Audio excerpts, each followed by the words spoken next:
nuances here. And the various nuances will have the same effects on the graph that they have had before. That is, if we're thinking about y equals a tangent bx, the a value will cause a stretching or compression of the graph up and down. That is, if a is greater than 1 or less than negative 1, then we have a situation like this. Now, I'm just going to kind of sketch it like this. If a is greater than 1, and let's say a lot greater than 1, then the graph would almost be like this. It just kind of stretches things out this way. Now, if a is between 0 and 1, like 0.2 or something like that, then the graph will have more of a behavior like this. It'll come in and make a rather dramatic turn here at the origin. Okay, so that's the idea. Now, the negative idea, if a is negative, then it will tend to flip this graph over. So it'll have this kind of effect.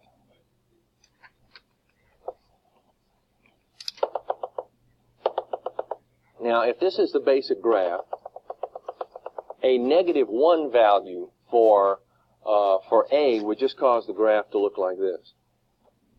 You see, and if that negative value were really large in the negative sense, then it would kind of stretch it out like it did up here.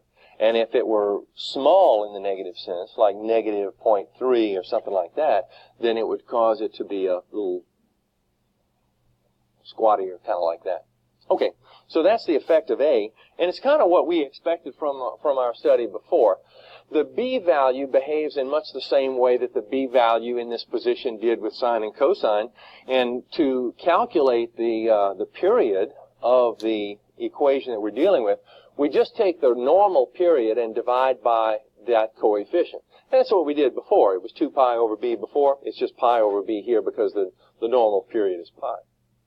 Okay, so to graph something like y equals 1/2 tangent x over 2, what we might do first is rewrite the x over 2 as 1/2 x so we can see the distinct coefficient here in order to make a calculation for the period. Now the period is pi over b, the b value is 1/2, pi over 1/2 is 2 pi. So our full period is 2 pi. Now here's how we would go about stretching the graph, or sketching the graph. I don't mean stretching the graph. We would do this. We would start with, we'll move over just a bit. Now, if the period is 2 pi, and we know that the basic period, the one that we kind of start our thinking with, straddles the origin, then what we'll do is we'll split that period of 2 pi into two parts right here at the origin. So we'll have half of it on this side, half over here. So we'll identify pi on this side, negative pi on this side, and that's a full period of 2 pi. And we have asymptotes here and here.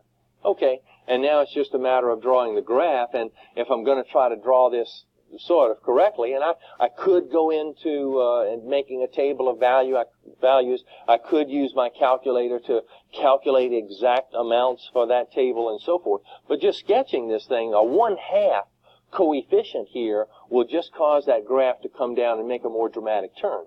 So I'm thinking that the graph will have this kind of behavior. You see, it'll look roughly like this. Now, this situation continues forevermore in both directions. So what we would do is come out here. If we want one more cycle on this side, that's fine. We just come over here and extend our x-axis. And we want to go a distance of, well, it's the distance for the period. It's a 2 pi distance. So we go 2 pi over here, add 2 pi to pi, and we get to 3 pi. And right in the middle of 3, and that's where the asymptote is. And right in the middle, between pi and 3 pi, is 2 pi. And that's where we're going to have a crossing. So the graph then will look like this. Now it'll have the same behavior over here as it did in the first one. And then we could continue this, as I say, in both directions. It's pi over b, as it was before, and all of the things, all of the aspects of A will affect cotangent just the same way that it did tangent. So if we're talking about y equals cotangent 2x, then it's a matter of identifying period and thinking about A. Well, A is 1, So it's kind of a normal curve. Now that normal curve, remember, is one which tends to fall throughout the period rather than rise, as was the case with tangent. So let's just keep that in mind. So for a period of pi over b, the b value is 2, so it's pi over 2. So all we have to do is identify the position of pi over 2. You see, and that's the period length. The period starts at 0. So in 0 to pi over 2, we have one complete cycle of the graph. And all we need to do is realize that the graph has an intercept right in the middle of the period, and that it tends to fall. So we have that. And let's just go over another cycle over here. Double pi over 2, and we have pi.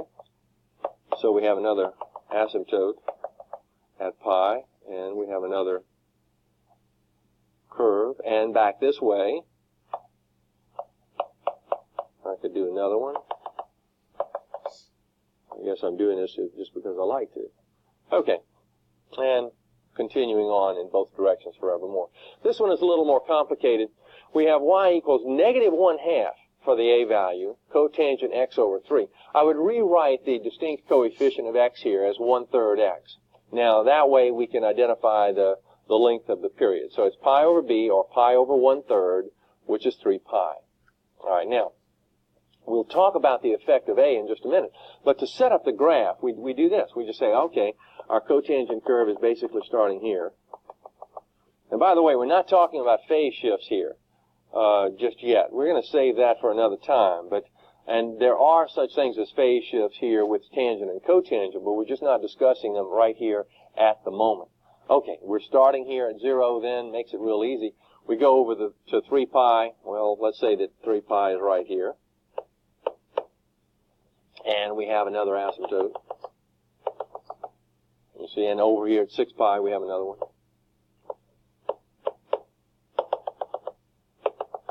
Now, how does the graph behave? Well, we know that the graph is going to go through the x-intercept. It's going to have an x-intercept right in between the period. Okay, that much we kind of know. But what about well, first of all, the 1/2 idea. Now, the 1/2 idea causes the graph to just kind of be compressed a little bit in this direction. So if we were talking about the normal graph and just with 1/2 without the minus, it would look kind of like this. Now, I'm just going to exaggerate the compression here. So it looks something like that in both of these intervals, of course. Okay, so I'd do that. Now, the negative, though, causes the graph to flip over.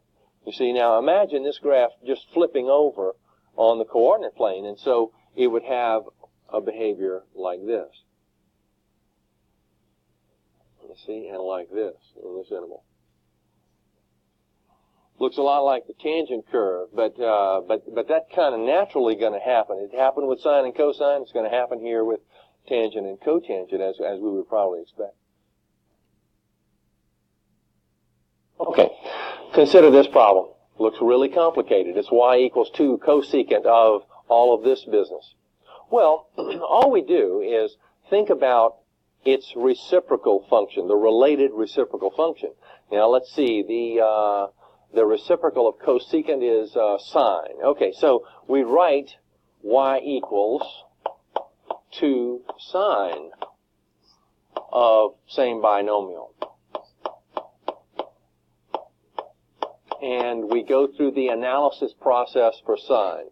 All right, I'd like to be able to identify the phase shift in an algebraic form here. So I'm going to force the factorization of pi over 2 out of this term. So here's what I'll do.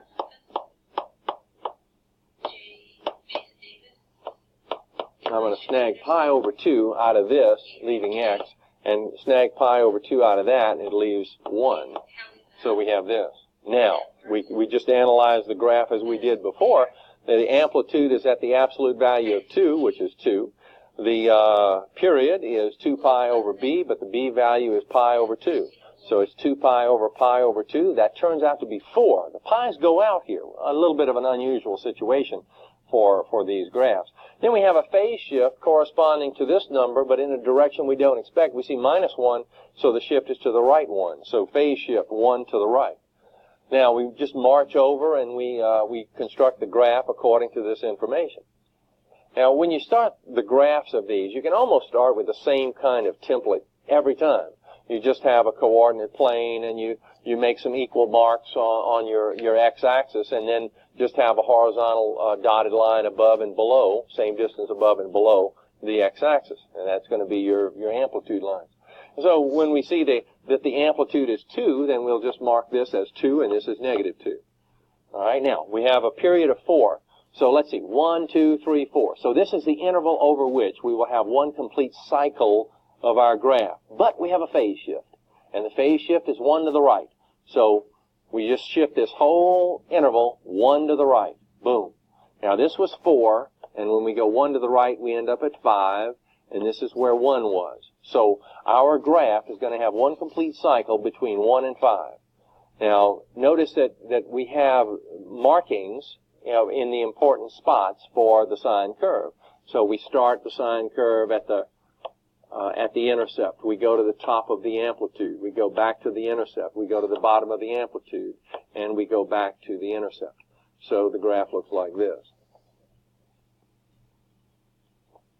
Okay, one cycle.